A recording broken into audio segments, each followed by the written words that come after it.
After the great mass extinction in the Triassic, tragically most of the animals that lived during that time went completely extinct.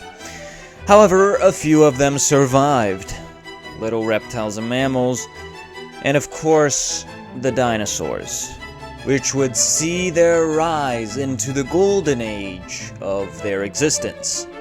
They would finally reach the size and majesty that they are famous for and dominate the world for the next 150 million years. But first, the Triassic extinction had wiped out many of the most dominant creatures in that time, leaving gaps that their absence left wide open for the taking. Funny how most extinction events do that. Anyways, the obvious group that took advantage of these gaps were the dinosaurs. One of the most famous ones made its debut this early on, the Dilophosaurus. This theropod could take down large prey pretty much better than any other predator during that time, making it the apex predator of the early Jurassic.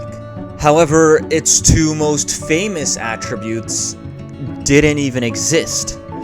The frill and the venom spitting were both completely made up in the 1993 movie.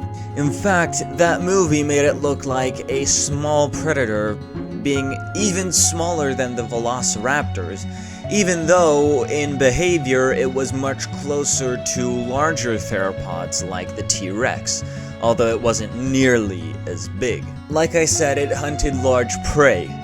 Even some sauropodomorphs have been found with what seems to be Dilophosaurus tooth marks in their bones. So yeah, despite not having the frill or the spitting venom ability, they were still terrifying. In the seas, it was even more exciting with the ichthyosaurs, which I talked about in my last video, and the plesiosaurs, aka the real-life Loch Ness monsters. Now actually there were the plesiosauromorphs, which had longer necks, and the pliosauromorphs, which had shorter necks. Now the purpose of the longer necks that plesiosauromorphs had is still debated, because some say it was more flexible while others say it was more rigid. Depending on which one it was, its hunting style could have differed drastically. Now, pliosauromorphs were apex predators, being extremely fast swimmers and efficient hunters. Plesiosaurs may have given birth, live births, like modern-day mammals do, which would make sense since even larger fish like sharks also give live births. However, it has been suggested that plesiosaurs gave their young intensive parental care, which isn't really seen in a whole lot of fish species or even reptile species. It's really only seen in mammals and birds. Now yes, this was the start of the golden age of dinosaurs, but they would only really show their true capabilities in the last 2/3 of the Jurassic.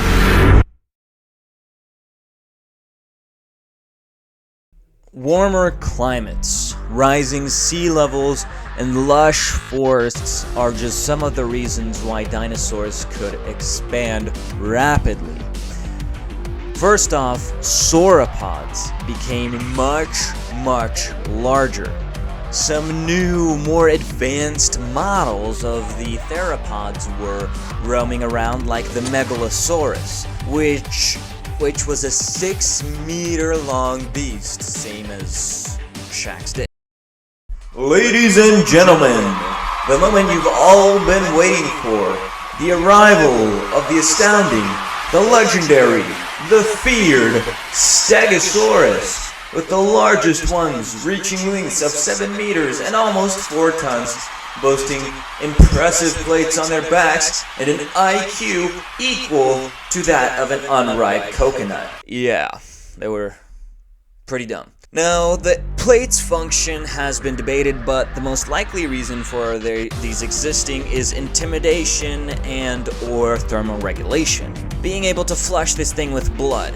Now, the tail spikes, those friendly little things, Some experts have suggested that there is a lot of space in, like, the hip region, I guess, of the Stegosaurus, so it might have had a second brain, essentially. I'm pretty sure that what they're aiming for is just a bunch of little nerves and stuff, not really a second brain, but who knows.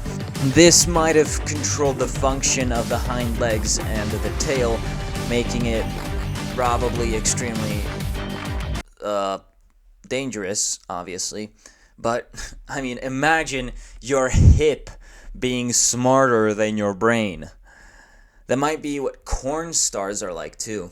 The oceans didn't change all that much, with the same species dominating and evolving that I mentioned before. Now, one big milestone that happened in this era was the first feathers appeared on dinosaurs, foreshadowing modern-day birds. Now, the momentum of this giant leap in evolution would not stop in the last third of the Jurassic. In fact, this is when things really started to ramp up.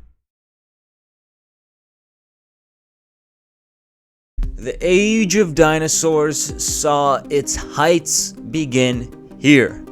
The Stegosaurus was still roaming the land, but now it had some predators like the Allosaurus, which measured in at about 1.5 to 2 tons and being about 8 meters long. Now, there have been a ton of Allosaurus fossils found, and because of this, they have also found some juveniles. Now, a lot of these juveniles have longer femurs than shin bones, which might have served the purpose of making the juveniles faster, which means that juveniles had a completely different strategy of hunting than their adult counterparts. They hunted large prey like Stegosaurus and possibly even sauropods, undeniably making them an apex predator. Possibly the ultimate apex predator of the Jurassic. One much more interesting thing is that the sky was now filled with strange creatures, pterosaurs.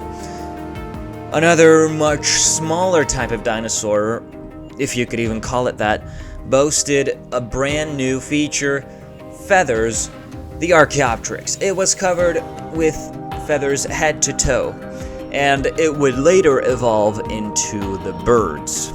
As for now, the end of the Jurassic marked the start of the golden age of dinosaurs, reaching their legendary heights and dominating the globe. The climate slowly started to shift. The first flowering plants appeared, and dinosaurs diversified and thrived to new lengths.